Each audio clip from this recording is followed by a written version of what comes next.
யோ, உன்னை பத்தி ஏற்கனவே ஏகப்பட்ட கம்ப்ளைண்ட் வந்திருக்கு. இன்னைக்கு தான் நீ கையங்களமா அடிபட்டிருக்கேன். இது உனக்கு கடைசி வார்னிங். இது மாதிரி மறுபடியும் புகார் வந்துச்சுன்னு வச்சுக்க, நீ அன்னைக்கே டிஸ்மிஸ்.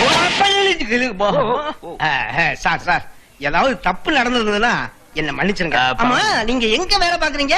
நான் பேங்க்ல. ஓ, பேங்க்ல. அப்ப பெரிய வேலைன்னு சொல்லுங்க. இல்லீங்க, செக்யூரிட்டியா. செக்யூரிட்டி புரிஞ்சு போச்சு. கடன் வாங்குறதுக்காக வீடு நிலமெல்லாம் செக்யூரிட்டியா வைப்பாங்க. அதை வச்சு நீங்க லோன் கொடுப்பீங்க. அந்த செக்யூரிட்டி. அப்ப மேனேஜர் மாதிரி சொல்லுங்க. நான் ஒரு மடைய மேனேஜர் மாதிரி. என்ன மேனேஜரே தான் சார். இந்த ஹோட்டலை கொஞ்சம் இம்ப்ரூவ் பண்ணும். அதுக்கு கொஞ்சம் லோன் தேவைப்படுது. நீங்க மனசு வச்சா நடக்கும். இது உங்களுடைய பேங்க் அப்படின்னு சொல்ற மாதிரி, இது உங்களுடைய ஹோட்டல் மாதிரி. நீங்க எப்ப வேணாலும் வரலாம், என்ன வேணாலும் சாப்பிடலாம். ஆனா பில்லுக்கு மட்டும் பணம் கொடுக்கறேன்னு சொன்னீங்க, எனக்கு கெட்ட கோவம்.